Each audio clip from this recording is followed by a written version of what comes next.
If she says just the tip and you're going that deep. No, you meant to the balls, right? The tip of the balls. My entire dick is a tip. That's all I got.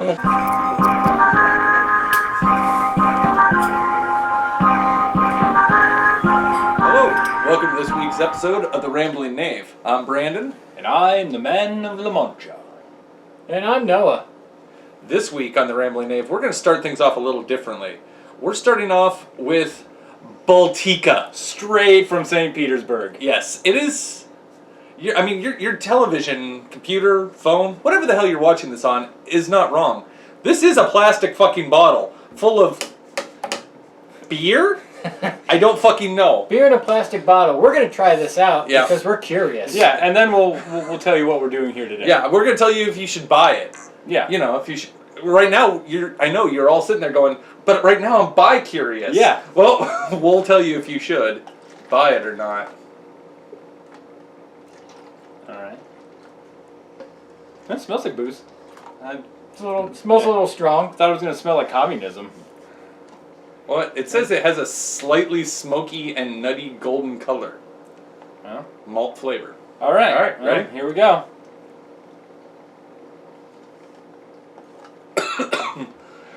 Huh.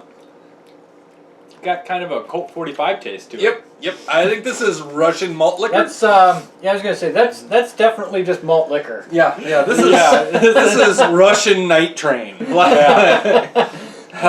Billy D. Williams would advertise for this. Okay, so it's not entirely as bad as I was expecting, but I mean, for $3, you get what you pay for. $3. Yeah, it tastes of the gulag. Yeah. Yeah. This is peasant drink. Yeah. This is like the stuff they give Egyptian slaves. Well, I mean, I'm still drinking it because I don't have anything else to drink right now. I finished mine. But that being said, this week's episode is going to be an ongoing format. Yes. We've done it once with Gojira. Godzilla. That is things we like, things we hate, things we wish existed. This week, it's books versus movies.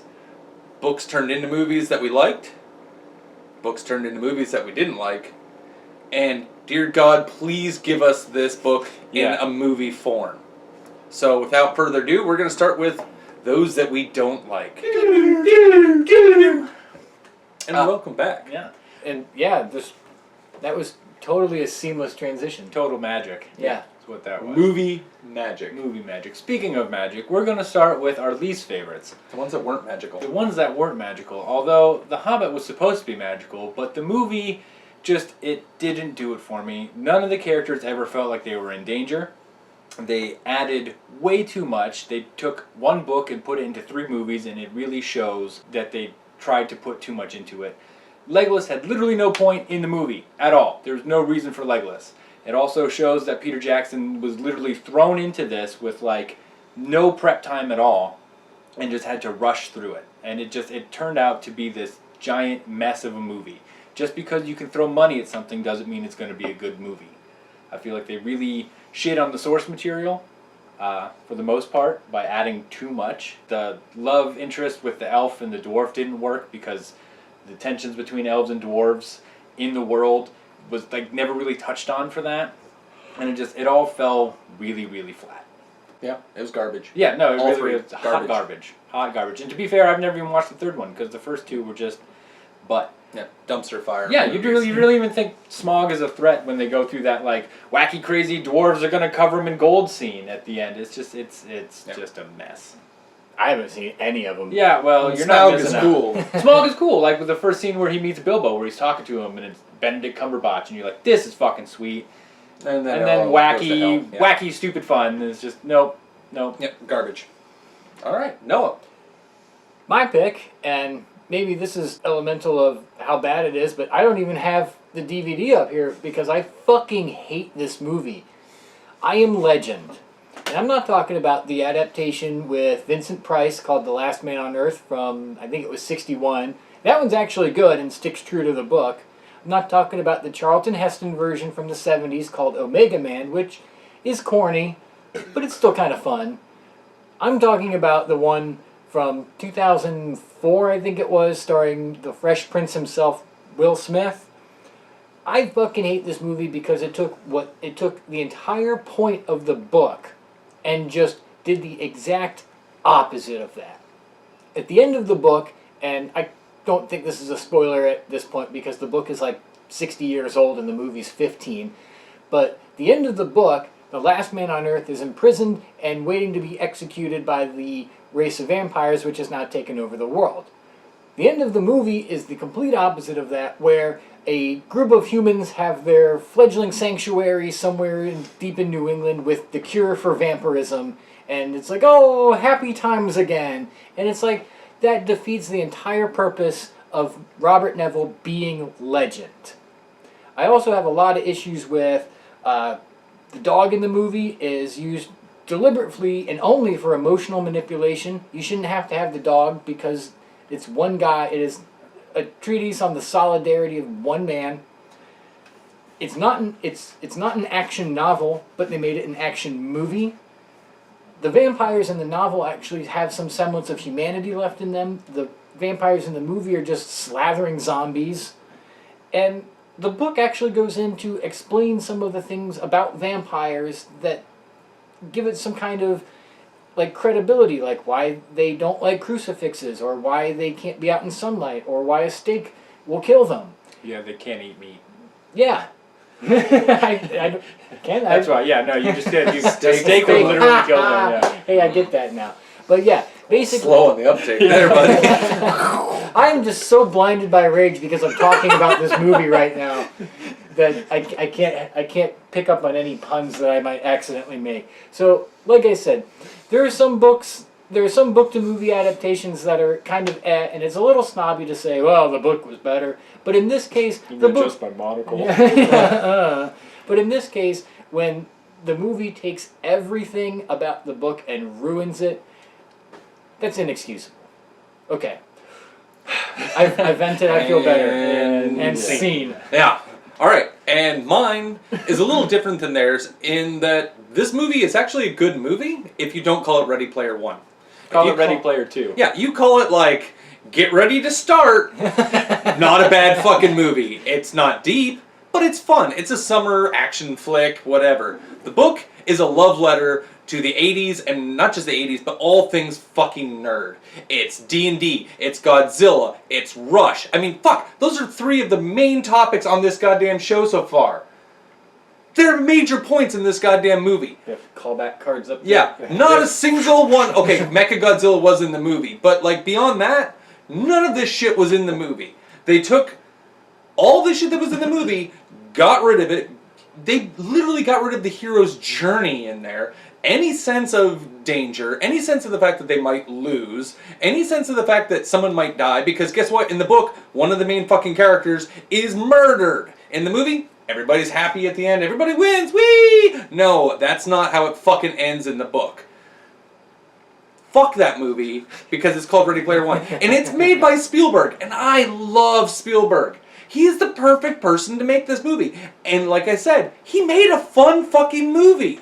It just needs to be Get Ready to Start, not fucking Ready Player One. Ernie Klein, I'm sorry. I fucking met him. This is a signed copy. The dude's from the town next to us. He's an awesome guy. Ashland represent? Yeah, he fucking owns a DeLorean that he put a... He did it up to make it look like the Back to the Future car, but he put R2-D2 on it. Fucking awesome guy. This is nerds with money. This is what they do. But Steven Spielberg took that idea and shit all over it and got rid of everything that was great about the movie, or everything that was great about the book, all the 80s references, everything else, and just wiped them off the fucking side and said, we're just going to make a movie that has nothing to do with the book except for a couple of the characters. Fuck you. Yeah, and it's stupid that they tried to make it topical because it's clear that like the 80s have some place in our current time with things like Stranger Things being popular, which is like a straight up 80s show. Yeah. You know, just with like modern tech and modern filming. Yeah. You could have done the same thing and it would have came through if you would have done it well enough. Yeah, and a big part of the book was Dungeons and Dragons.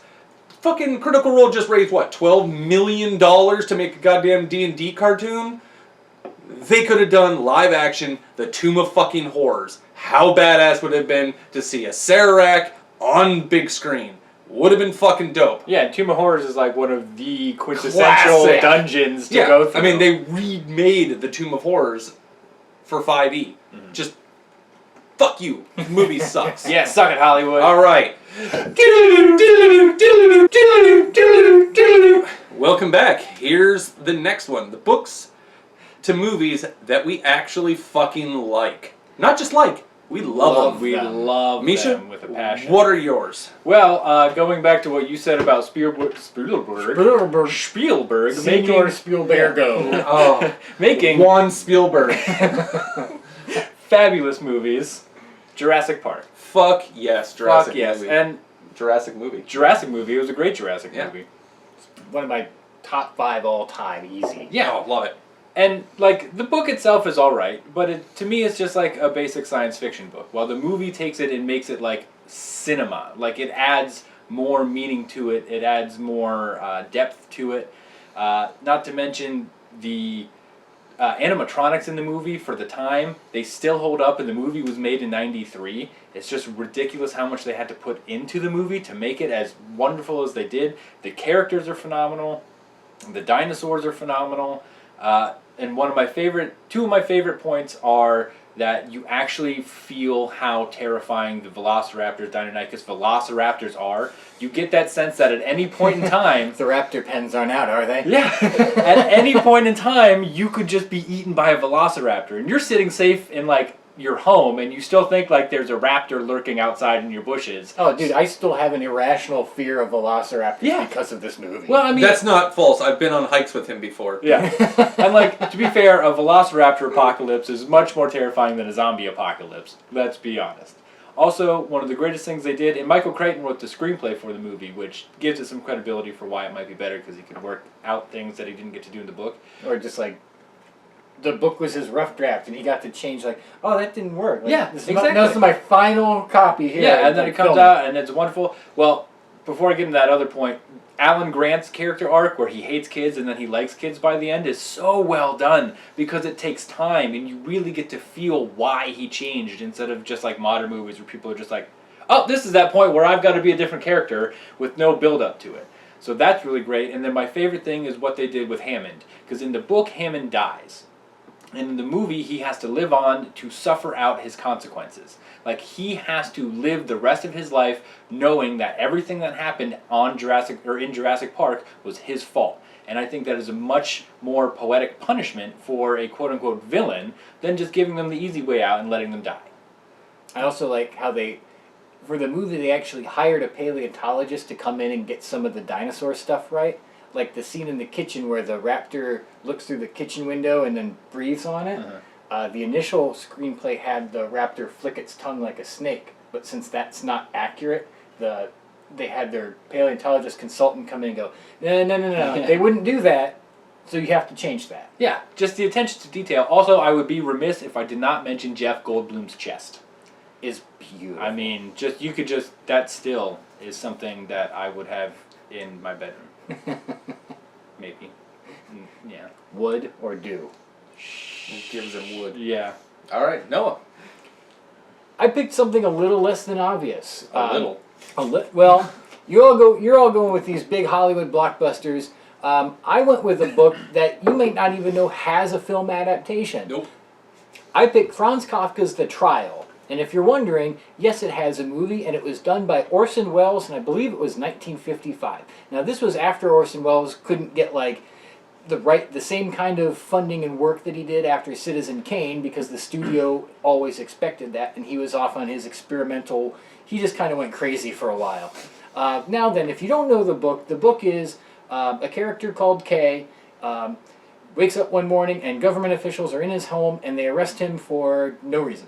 Literally, it is never explained, he is never told why, and he has to go through the bureaucratic process of trying to figure that out. So the book kind of sounds dark, and it is, but it's also kind of a comedy, and I don't think a lot of people know that. Kafka actually worked in a law firm, and this is his satire of bureaucracy. Now, what I like about the film is that it takes a lot of what you would think, the imagery of the book, and, like, just puts it on celluloid. Where, a lot of where when Kay is talking to people in the book, he's physically positioned like talking up at them because he is beneath the courts. And in the movie, Wells does a lot of using a lot of different camera tricks and angles where he'll film at like high or low angles to insinuate that. There's also a lot of really, really cool set design, tricks with lighting. It's just a really well-made film, and I just wanted to give it some spotlight here because I don't think people really know a lot about not just the book either, but the film too. And the book explains, things, identity and guilt, order versus chaos, a lot of things like that. And fun fact, none of Kafka's books were ever finished. Yeah. That was his friend. Yeah, he died before he could finish any of his books, and he told his best friend to burn them all, and then as an act of betrayal almost, like his friend just released them. Screw you, Kafka! But yeah, I think the film does a really good job of playing into the darkness of the book, but giving it like this eminently watchable, kind of claustrophobic and at times disorienting feel, so that you kind of get the sense that, you're with Kay the whole way, that he's trying to figure out just why he's being put upon with this weird accusation. Also, Kafka's a really heavy read, so I would suggest starting with one of his shorter stories, The Metamorphosis, if you want to get into Kafka. Kafka? Can't talk today. Also, we can all agree that the bureaucracy is crap. That's still a pretty topical point. Yeah, nothing changed on that aspect either. So it might be a 100-year-old book, but bureaucracy is still stupid. Yeah, it still really is. Yep. All right, and mine, Lord of the Rings. Okay, I mean, do I really need to go into the books? I mean, it was originally supposed to be one book. They split into 3 because they didn't think it was going to sell anyway, so they wanted to get as much money out of it as they could. Anyway, Peter Jackson started working on this movie in '97 after he was supposed to be making King Kong. It fell through. He actually did end up making King Kong later. And it sucked, yes. I liked it. But, made the 3 movies down in New Zealand, had a bazillion sets, beautiful sets made. I mean, helicopter shots. I mean, this is before drones, but helicopter shots and distant shots with beautiful, I mean, you look at it and you're like, Jesus Christ, that actually exists on this planet? Yeah. Like, it's some of the most beautiful scenery and backdrop ever. And they use practical effects in a lot of things. Like, a lot of the orcs were fucking dudes in fucking orc suits. Yeah. It was amazing. And the score was brilliant. Yes. And the acting from the main actors was amazing. And Legolas was supposed to be fucking in this movie. Not like the orcs. He was actually a part hunky, of it. and that was the whole point. And he became, famous because he was hunky fucking Legolas. Look at me, I can shoot a fucking bow. Awesome. I mean, they're fucking great movies. There's the 3 that came out, then they released a year after each one, the extended fucking editions, which I don't have here, but if you can get your hands on them, they're actually hard to come by nowadays. Yeah. But they're like an extra hour and a half, 2 hours, so they're like 4.5-hour movies. Yeah. But they're so much better. The regulars are awesome. They're right on the money. I mean, there's some stuff, there's no Tom Bombadil, fuck you for that. But besides that, they're pretty much on the money. They're at least as close as they could be for the most part to the source material. And then once you add in the extended editions, they get even closer because then you get the Mouth of Sauron. If you don't know what that guy is, look him up because he's fucking creepy as hell and he needs a toothbrush. I remember as a kid when I had more time, I literally watched the regular editions back to back to back one night. I started at midnight and was done at 6 in the morning. But even then, it was still well worth it to be able to sit there and watch 3 movies in a row and still be entertained. As a teenager, come on. The only things you want to do as a teenager is masturbate and smoke weed. I'm sure you did that while you were watching too. Actually, I didn't. Which speaks to the quality of the movie, that I did not feel at any point that I wanted to masturbate or smoke weed. And I would say, even if you're not a fantasy fan, for me, these are relaxing movies just on the basis of how beautiful the cinematography is. So you can put these on and just be just stare at the majesty of New Zealand for 6 hours at a time. Yeah, the movies and the book are in my I have to read/watch them once a year. Right. I read the books once a year, have every year since I was 12, and I watch the movies at least once a year, have since I got the fucking things. So, watch them, read them. Thank you very much. Moving on.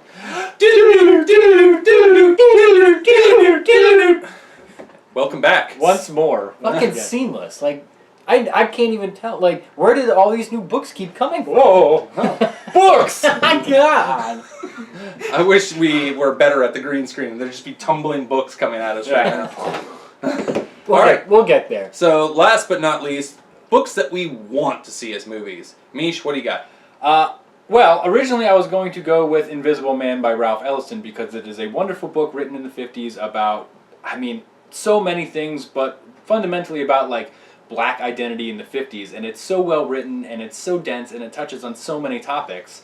But, that being said, Hulu has apparently, as early as 2017, optioned it to make it a TV series, which would fit much better for a book of this density than a movie would do. And Hulu did such a great job with Handmaid's Tale, which I suggest watching if you can stomach something that dark and depressing, but also moving and poignant. So, technically, it's not a what if anymore. Because if that was the case, I would have chose Wheel of Time, but that's going to be a TV show too, which is awesome. So instead of this, although I do highly, highly recommend reading this book, instead of that, I chose The Wing Ding Dilly. Not just for comedic effect, but because it is a wonderful children's book written by Bill Peet. And if you don't know who Bill Peet is, I highly suggest you look into him. He worked for Disney before he became an author, and so many of his books have so many great themes, and this one in particular. I remember reading it with my mother when I was a child, and it's one of my favorite childhood memories of just reading Bill Peet books with my mom. And this book is about a dog who keeps looking up to, or an old farm dog who looks up to, he wants to be the horse from down the road who's this beautiful white stallion, and the dog wants nothing more but to be that way to impress, I think it's his boy master. So he finds a witch in the woods who turns him into this thing, which is like an elephant, zebra, This giraffe. conglomeration of hybrids. Yeah, Of and then he just... unholy... Yeah, this marriage. nightmare of whatever the fuck it is. It's like bestiality gone wrong. But... It's like Or so the right. wizard with the owl and the bear. Yeah. Callback. Callback. But eventually he gets like sold into the circus, and there's a whole bunch of things that go on in the book until eventually he returns to his dog form and returns to his boy master who loves him for who he is. And it's a great theme that you should just love yourself for who you are and the things that you can offer to somebody outside of what you think you could offer them. Because you do offer them a lot just by being who you are. And it's a great book, and it's a wonderful message for kids. Not to mention some of the other books like Cyrus, the Unsinkable Serpent, and Zelazak and Zodiac. Jethro and Joel the Troll. Jethro and Joel the Troll. Jethro Troll. Yeah. I will also say Wump World really gets me because it's all about how people are jerks and how humanity is garbage. Well, yeah. I love Bill Peet. Again, it's a wonderful childhood memory. I highly recommend if you have kids, finding Bill Peet books and reading them to them. And even if you don't have kids, you can still enjoy Bill Peet's books as an adult. I work at a library, and I'll flip through them when I'm at work, so... Well, yeah, and that's why I got it, because, I mean, he worked for Disney, and Disney could probably make a wonderful... Disney makes great movies, so they could make a great adaptation of this. And again, it has a poignant message. I would really love to see this movie, like, on the screen, because it would get me right in my feels, and I need that. Yeah. No. Okay, so, I mean, he mentioned Wheel of Time, and if it weren't already going to be an Amazon Prime series, that would have been up here too. Speaking of Amazon Prime series, Talking is bad. Speaking of Prime series, that's not even a word. Series. Trademark rambling Dave. Speaking of those, Good Omens is out, and that's now a thing. So that also is not up here. It's also good, by the way. So what I struggled with was picking what book I wanted to see made into a movie, or I guess even a series. And I only realized now that this book is green, so I hope it shows up. But I picked Dragonflight, which was the first book of the Dragon Riders of Pern series by Anne McCaffrey. Now, Anne McCaffrey is the first woman writer to win a Hugo and Nebula Award, and those are awards for outstanding science fiction writing. I think this would be a great book to film adaptation because right now I think the time is about perfect for that. This is a great mix of fantasy and sci-fi. For fantasy, you've got dragons, you've got royals, you've got politicking amongst the royals, so it has that very Game of Thrones feel without all the graphic nudity and violence. On the sci-fi end, this takes place on a distant planet. There's time travel involved, which I know gets kind of dicey, but within the book it makes sense and there are reasons for it. And there's also the humans and the dragons have kind of a telepathic link. Well, not all of them, but the titular dragon riders have a telepathic link with their dragon. So, I mean, and the How to Train Your Dragon movies too, those are big hits. This is basically that for adults. Yeah, Or it's got rather- like sex and smoking. Drugs. Yeah. And swearing. Yeah, and swearing. They say the Like, fuck word a few they're like, times. fucking dragons. Yeah, well, they're smoking a cigarette. And in the background, dragons are doing it. Yeah, you get to learn about dragon sex. On perm. Yeah, Yeah. anatomically correct dragons. Oh, Yeah. yeah. I mean, they made Dr. Manhattan anatomically correct. You can do it with dragons, right? How do you think a dragon like makes like a really fast stop when it lands? I mean, it just puts down its landing gear and just drags it. Stops real fast. Yeah, real big It's fast. that park and brake. Actually, in all honesty, I'm not sure any of that's in the books. Do the dragons smoke too? Yes. Good. Actually, no. These could be actually considered young adult books, even. But again, I think this would be a really cool adaptation. Again, because we now know that hard fantasy and hard sci-fi have a large audience. Oh, yeah. Not just with Game of Thrones, but like you said, the Lord of the Rings movies, and Again, Critical Role getting $12 million to make a D&D TV show. that too. So yeah, like I said, and I also picked it because again, Anne McCaffrey was a female sci-fi writer, and I think it's good to shine more light on good female writers. My other option here was an Ursula K. Le Guin book, but I went with this because this has dragons. Although I Yeah. guess Wizard of Earthsea does have dragons too. Yeah, but Ursula was made into a ill-fated TV series. Yeah, it was awful because all the characters were white, and it's stated very plainly in her novels that none of my characters are of Caucasian descent. So they ruined those, and I would love to see a good Earthsea adaptation, don't get me wrong. Yeah, fire that out there too. Yeah, actually, yeah. So, Dragon Riders of Pern and Wizard of Earthsea. Yeah. I cheated, and that's a twofer, but I'd love to see those. Also, read those books too. And read them. Yeah. Do it. Read more books. Okay, so I'm the weird outlier here because, And smoke. yeah, I think I've said it multiple times, but while they're reading classics, I'm reading history. So I decided I was going to go with the history book. I have multiple books on this, but this is the only one that actually has a picture. So I went. And I love the picture books. And I love the picture books. I love going to the picture show down at the movieplex. But I went with the Battle for Lake Erie. We live off of Lake Erie, and I Yeah, we do. bet you that neither one of these guys knows jack shit about the War of 1812 and the Battle of Lake Erie. Did it have lake effect snow? Because I know about that. No. What's a battle? Yeah, exactly. Tweedle Beetle Bottle Battle? So with that, this book has the story has everything you want. It has the villain, the cocky British commander. I mean, you could have Benedict Cumberbatch playing that guy. Ooh. I mean, boom, you got that. You need an American to play the part of the cocky, brash, like underdog, Bruce fucking. Willis. He's too old. But Yeah, for CGI. Oliver Hazard Perry, so you get Ryan fucking, Gosling. Sure, why not? To play that guy, they go up there. The Americans are sent up there to build a fleet on Lake Erie to fight the British to take over. They build an entire fleet off of Erie, Pennsylvania. At that point, it was called Port Erie in the bay there, in Misery Bay. They build these. That's actually what it was called. Oh, I thought you meant like where we live. Oh no, it's actually literally internally. called- It's like my, this is, my state of mind. yeah. But I mean, they have to build these ships with next to no supplies and sneak them out of the bay, which they can't do easily because there's a sandbar. So they have to literally like build flotation devices and take these giant square rigged ships and lift them out of the water and That's scoot them ridiculous. across. I mean, it's insane. And then put all the shit back on the boats and then get them out there without the British noticing, and then fight the fucking British, which they do off of up in Sandusky by Put in Bay, where now everybody goes up there and drinks and parties, but And puts it in bays. yeah, exactly.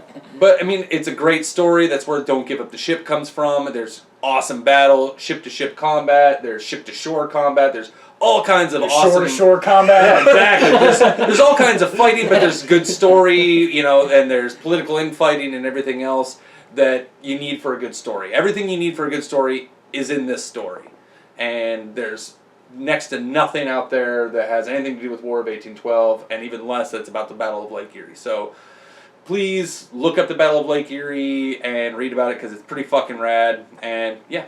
Also, the Commodore Perry IPA by Great Lakes Brewing is named after said Commodore Perry, who also, as Brandon has pointed out, opened up our trade with Japan. Yeah. And there's like a big penis obelisk that's all the Perry Monument in Erie. Well, and I'm there's down one for that. We should go take a Rambling Knave trip to the penis obelisk. Yep, and there's one up in Put in Bay. So there's a penis in Put in Bay? Yep, there's lots of them. Well, I mean, if you're going to say Put in Bay and penis, clearly there's some entendre there. Yeah. I was going to say, there's a list of other books back here, and I want to read The Great Days of Whaling. Can we see that as a movie? Yeah. Yeah, I want to see a whaling You can tell movie. this was written in the 50s. Yeah. This one. But anyway, so thank you very much for watching us power through this. I know these were short synopses. Synopsis.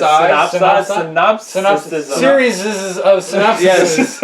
On these books. We and were movies. good. You can tell we read books. Hey, we drank that Russian malt liquor. It's going right to our heads. That's true. But if we would have actually done this and given them all the justice we would have wanted, this would be like 2-3 hours If fucking that's long. something you want to see, if you're willing to watch us for that long, let us know in the comments. Yeah. This would be extended edition Lord of the Rings Oh, movie yeah. length Oh, yeah. if you let us just talk. Yeah, I mean... Well, mostly all of our episodes would be that way. Yeah. but this one in particular, because This this has one in got particular, two things yeah. we passionately love and passionately hate. So Passionately want to see. yeah. So let us know in the comments what your least favorite book to movie is, what your favorite book to movie is, and what you want to see as a movie. Also, bang on over to our Instagram, bang on over to our Twitter, bang on over to our Facebook, bang your lover while you watch this. ring the bell. Ring the bell, bang Share the bell. that shit. Bang some shares on there. Also, we're still trying to get to 100 subscribers. We said something about doing 40 hands. We're not sure. You let us know what you want to see us do at 100, and then we'll do that. And make sure you do all those things so you're alerted when the next keg is tapped. I was going to drink anyway, so... Cheers.